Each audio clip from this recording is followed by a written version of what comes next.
इंसान हमेशा अपने लिए आसानियां पैदा करने की सोचता ही रहता है, तो अच्छी सोच हो तो कामयाबी भी आपके कदम चूम ही लेती है एक दिन।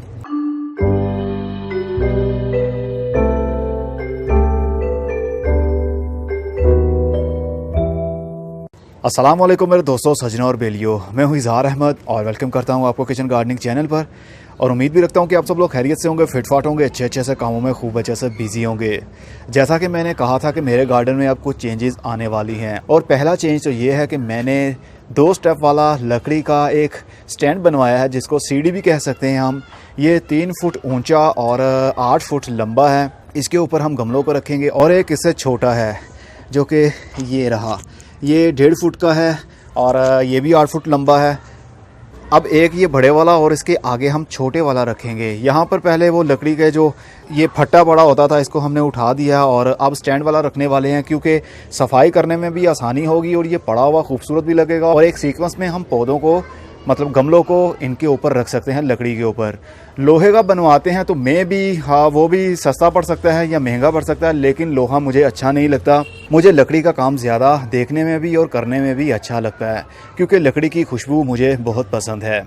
तो ये हमने बनवा लिया, और फ्यूचर हमारा प्लान और भी चल रहा है साथ में, जो कि मलक साहब उसको बना रहे हैं। वेजिटेबल ग्रो करने के लिए भी मैं इसी तरह का एक फट्टा सा बनवाऊंगा, मतलब कि ऊंचा होगा वो। और कितनी मलक साहब, वो कितनी उसकी गहराई और कितना वो है जो सब्जियों के लिए बनाना है हमने बनाना है जनाब। 1.5 फुट चौड़ाई होगी, 1 फुट ऊंचाई होगी और 3 फुट लंबाई होगी, जिसमें आप जो मर्जी उगा सकते हैं। तो वो कितना ऊंचा, ज़मीन से कितना होगा? वो ज़मीन से ऊंचा 15 इंच होगा, यानी कि 1.25 फीट ऊंचा होगा। ठीक है। और वो एक तो आज बना रहे हैं हम, तो वो कल तक वो रेडी हो जाएगा, और उसके बाद में हम डिसाइड करेंगे कि और कितने बनाने हैं हमने, क्योंकि जगह के हिसाब से भी डिपेंड करता है कि हमने कितनी कौन सी जगह पर उसको रखना है, क्योंकि सब्जियों को फुल धूप की ज़रूरत होती है। और गमलों के अंदर हम सब्जियों को उगाते हैं, उनका थोड़ा सा रिजल्ट मिलता है हमें, उसके लिए ज़्यादा स्पेस की ज़रूरत होती है। इसलिए हम 3 फुट लंबा और 1.5 फुट चौड़ा वो एक गमला बनाएंगे लकड़ी वाला, जिसके अंदर हम पौधों को, मतलब सब्ज़ी वाले पौधों को लगाएंगे। ये हमें पड़ा है 6000 का, क्योंकि ये हमने खुद बनवाया। मलक साहब ने ये बनाया है, तो मटेरियल अच्छा लगाते हैं हम, क्योंकि हम नहीं चाहते कि 1 महीना या 2 महीने के अंदर ये ख़राब हो। तो ये कई सालों तक हमारे पास रहेगा, इतना मजबूत हमने ये बनवाया है। तो आप भी मलक साहब से चाहें तो बनवा सकते हैं, जिस तरह आपने पॉली हाउस भी बनवाया था, ये वाला पॉली हाउस, इसको भी अप्रिशिएट किया आपने, काफ़ी लोगों ने ऑर्डर भी किया और इन्होंने बना कर दिया, तो वो भी काफ़ी खुश हैं, उनकी कटिंग्स भी कामयाबी से चल रही हैं। तो अब ये भी है, तो चलिए फिर बातें तो साथ साथ में होती रहेंगी। अब थोड़ा सा अरेंजमेंट भी कर लेते हैं। मलक साहब इन देते ना वड्डे, मैं सोच रहा वड्डे गमले रखिए। बड़े गमले रखे? हाँ ऐसे, हाँ, ये वाले ना, इस तरह ये साइड पर पड़े हुए हैं।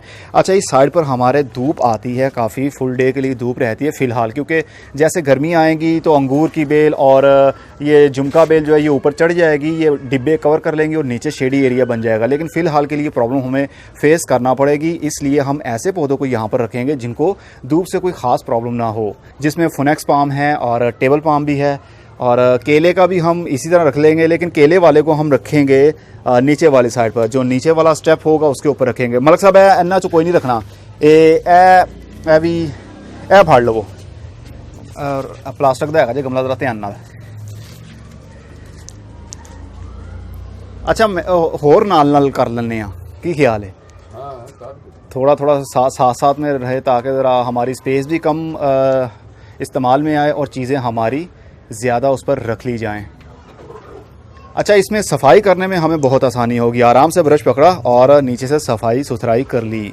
अब जो पीछे हैंगिंग पोट हैं उनमें थोड़ी सी प्रॉब्लम होगी, लेकिन कुछ नहीं होता, वो आहिस्ता आहिस्ता मैनेज हम कर लेंगे। हो सकता है इसको ऊपर कर लेंगे ना, थोड़ा सा इसको थोड़ा सा ऊपर करेंगे, ये जो डंडा है इसको थोड़ा सा ऊपर कर लेंगे, ताकि वो हमें ज़रा जो व्यू अच्छा लगे ना, पीछे वाला भी नज़र आना चाहिए। बांस में इसको लगा दें ना, सही है। ये जो मलक साहब गाजे भी चुको हाँ, ज़रा इसका नाम मुझे नहीं मालूम, लेकिन ये ग्रास ही है, रिबन ग्रास के टाइप की है ये, पता नहीं कौन सी ये घास है, ये मुझे मालूम नहीं है। अगर आपको मालूम हो तो ज़रूर बताइएगा कमेंट बॉक्स में।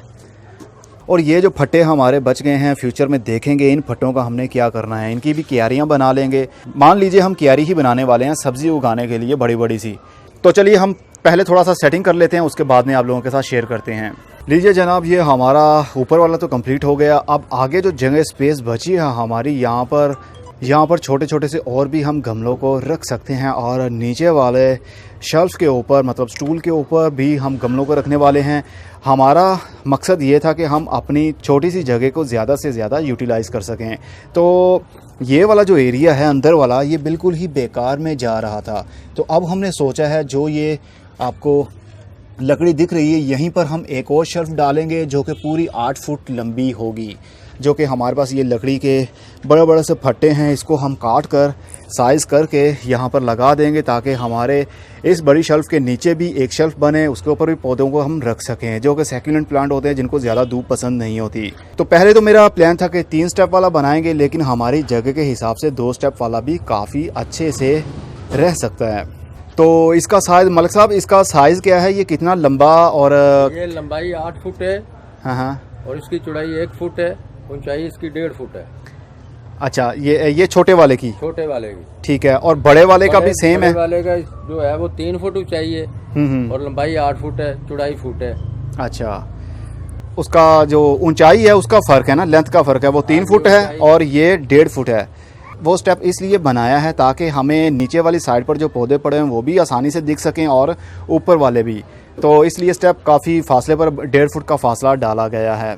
और साथ में ये एक बात मैं आपके साथ शेयर करना चाहता हूँ। मैंने कुछ दिन पहले ही यहाँ से सारा जो ऊपर से कवर किया हुआ था शेड को हटा दिया है और डायरेक्ट धूप पॉली हाउस के ऊपर पड़ रही है, जो कि पूरा दिन धूप पड़ती ही रहती है, जिसकी वजह से टेम्परेचर काफ़ी हाई हो रहा है। और क्योंकि प्लास्टिक के ऊपर जब धूप पड़ती है तो काफ़ी अंदर वाली साइड पर हीट बनने लगती है, इसलिए मैंने ग्रीन नेट इसके ऊपर लगाया, लेकिन इसका कोई फ़ायदा नहीं हो रहा है। मेरी रोज़ की कटिंग, गुलाब की जो कटिंग्स लगाई थी उनमें से काफ़ी गल भी रही हैं, मतलब ब्लैक हो रही हैं।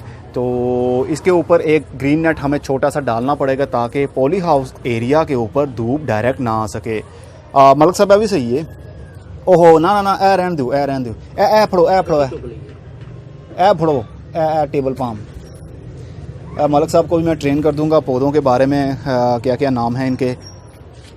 तो ये लकड़ी का काम करना तो जानते हैं, लेकिन पौधों का अभी नहीं मालूम है इनको, तो कोई बात नहीं।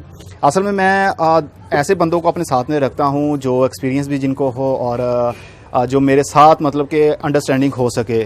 तो माली साहब जो हमारे हैं, मुर्तज़ा साहब, उनके साथ भी अंडरस्टैंडिंग है और ये मलिक साहब हैं, इनके साथ भी अंडरस्टैंडिंग है। काफ़ी सालों पुराना हमारा ताल्लुक़ है।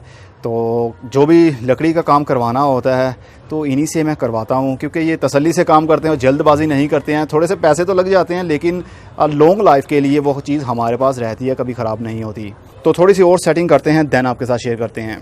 तो जनाब हमारा ये काम हो गया कंप्लीट और हमने जो वॉल स्टिक थी, मतलब वो डंडा, उसको हमने उठाया और ऊपर वाले बांस के साथ उसको फिक्स कर दिया। अब हैंगिंग पॉट भी लटके हुए काफ़ी खूबसूरत दिख रहे हैं और जगह हमारे पास काफ़ी ज़्यादा बन चुकी है। अब ये बनाने का हमें फ़ायदा ये होगा कि मेंटेनेंस का काम हम आसानी से यहाँ पर कर सकेंगे। पानी देने में भी आसानी होगी, मिट्टी की गोडी करने में भी आसानी होगी और पकड़ने में और पौधों को उठाने में भी काफ़ी आसानी हो सकती है हमें। इंसान हमेशा अपने लिए आसानियाँ पैदा करने की सोचता ही रहता है, तो अच्छी सोच हो तो कामयाबी भी आपके कदम चूम ही लेती है एक दिन। तो मलिक साहब आप अपना नंबर भी बता दीजिए, अगर आप बनवाना चाहते हैं इस तरह का स्टैंड या लकड़ी का कोई भी, या खुद बनवाना चाहते हैं। लकड़ी का आप कौन कौन सा काम फ़िलहाल के लिए कर रहे हैं? मैं किचन का काम भी कर रहा हूँ, दरवाजे भी बना रहा हूँ, किचन की ये अलमारियाँ वगैरह भी बनाता हूँ, बेड भी बनाता हूँ।